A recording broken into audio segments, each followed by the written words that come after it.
जानकारी लेंगे। एक आखिर कॉर्ड स्कीनी कौन थे, कहाँ उनका जन्म हुआ था, उनके कलेक्शंस क्या क्या थे, वगैरह वगैरह। तो जैसा कि हम देख रहे हैं अबाउट द पोएट, कॉर्ड स्कीनी was born on November 24, 1826 in New York. कॉर्ड स्कीनी जो है पोएट इस कविता के, उनका जन्म कब हुआ था? 24 नवंबर 1826 को हुआ था। कब हुआ था? 24 नवंबर 1826। 24 नवंबर 1826 को हुआ था, नंबर 1। नंबर 2, कहां हुआ था? न्यूयॉर्क में हुआ था। कहां हुआ था? न्यूयॉर्क शहर में हुआ था। ओके, तो न्यूयॉर्क कहां पर है? न्यूयॉर्क यूएसए में है। यूएसए का मतलब होता है यूनाइटेड स्टेट्स ऑफ अमेरिका, जिसको हम अमेरिका से जानते हैं। तो कॉर्ड स्कीनी who was the writer of this poem was born on November 24, 1826 in New York. New York is the city of USA. फिर क्या बोल रहा है? He was a lawyer, politician, journalist and poet from the United States of America. वो क्या थे? Lawyer. क्या थे? लॉयर। लॉयर का मतलब क्या होता है? वकील। वो क्या थे? पॉलिटिशियन। पॉलिटिशियन मतलब राजनीतिज्ञ। राजनीति में जो लोग आते हैं वो क्या थे? जर्नलिस्ट। जर्नलिस्ट का मतलब पत्रकार। जर्नलिस्ट का मतलब पत्रकार। न्यूज़पेपर में जो लिखते हैं, टीवी पे जो आते हैं एंकर। एंड पोएट, और क्या थे? कवि तो थे ही। तो कॉर्ड स्कीनी was lawyer, politician, journalist and poet. कहां के थे? United States of America. ठीक है, नेक्स्ट, उन्होंने क्या क्या किया? He wrote poetry and his verses were collected in other poems and lyrics of the ideal and the real. उनके जो संग्रह हैं, कविता के संग्रह हैं, उनको हम क्या देखते हैं? उनका अदर पोएम्स के नाम से है और lyrics of the ideal and the real. ये दो तरह के जो उनके द्वारा लिखे गए हैं, इसमें सारे कविता ऐसे में मिलेंगे। लास्ट में कह रहा of his verses the rain on the roof which was set to music was the most popular. हम लोग जिस कविता को पढ़ने जा रहे हैं, किस कविता को पढ़ने जा रहे हैं? The rain on the roof. ये क्या है? Set to music.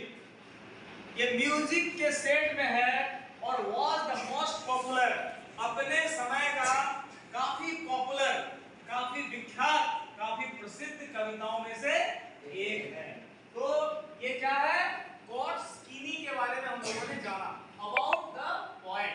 Clear? Okay okay.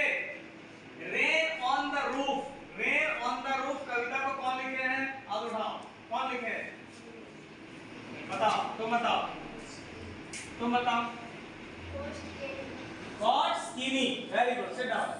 ये बताओ कॉर्ड स्कीनी का जन्म कब हुआ था? बताइए। 24 नवंबर 1826। Very good. ये बताओ कॉर्ड स्कीनी का जन्म कहाँ हुआ था?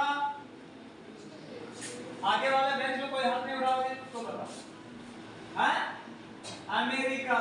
किस शहर में हुआ था? अमेरिका के किस शहर में हुआ था? चलो बताओ, कोई बताओ। पांडे जी। न्यूयॉर्क शहर में हुआ था। हमने बताया ना, न्यूयॉर्क शहर में हुआ था। ठीक है। अच्छा ये बताइए, कॉर्ड स्कीनी पोएट तो थे, पोएट मतलब क्या? कवि तो थे, इसके साथ साथ और क्या क्या थे? आप बताओ पीछे वाले। एक बताओ। वकील, लॉयर थे। Very good. दूसरा और क्या थे बताओ? कवि, पोएट तो थे ही, हमने कहा, और क्या थे? बताओ, आप बताओ। हाँ, जर्नलिस्ट। जर्नलिस्ट पत्रकार माने जर्नलिस्ट थे। Very good. और एक चीज क्या थे? और क्या थे? लॉयर थे, जर्नलिस्ट थे, पोएट थे, और क्या थे? पॉलिटिशियन थे। Very good. ये बताइए कि ये जो हम पढ़ रहे हैं the rain on the roof, ठीक है, ये क्या है? उनके कौन से सेट ऑफ म्यूजिक है ना, सेट टू म्यूजिक है।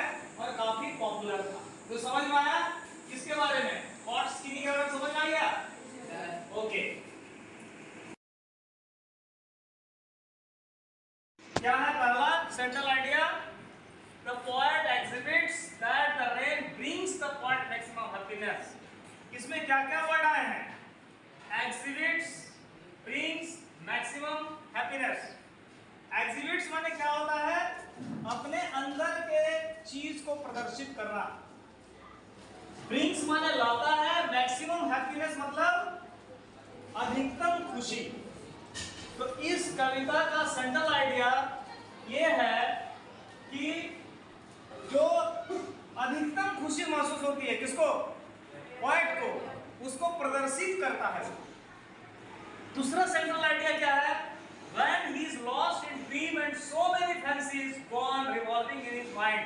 और जैसे ही मैक्सिमम हैप्पीनेस उसको होता है तो उसके दिमाग में रिवॉल्विंग इन हिज माइंड, उसके दिमाग में बहुत तरह के ड्रीम्स, सपने क्या होते हैं? घूमने लगते हैं, अच्छे सपने. और तीसरा आइडिया इसका क्या है? He loves the pattering of soft rain on the roof. उसको बहुत मजा आता है, उसको बहुत अच्छा लगता है. क्या अच्छा लगता है, क्या मजा आता है? जब वर्षा की बूंदें उसके छत पर गिरते हैं, आवाज निकलते हैं उसमें से, पैटरिंग उसको कहा गया है. तो ये आवाज उसको बहुत क्या है? खुशी का एहसास कराता है. तो these are the three central ideas of this poem. The poet exhibits that the rain brings the poet maximum happiness. Number 2, when he is lost in dream and so many fancies go on revolving in his mind. And third, he loves the pattering of soft rain on the roof. ये इस कविता का central idea है. ठीक है?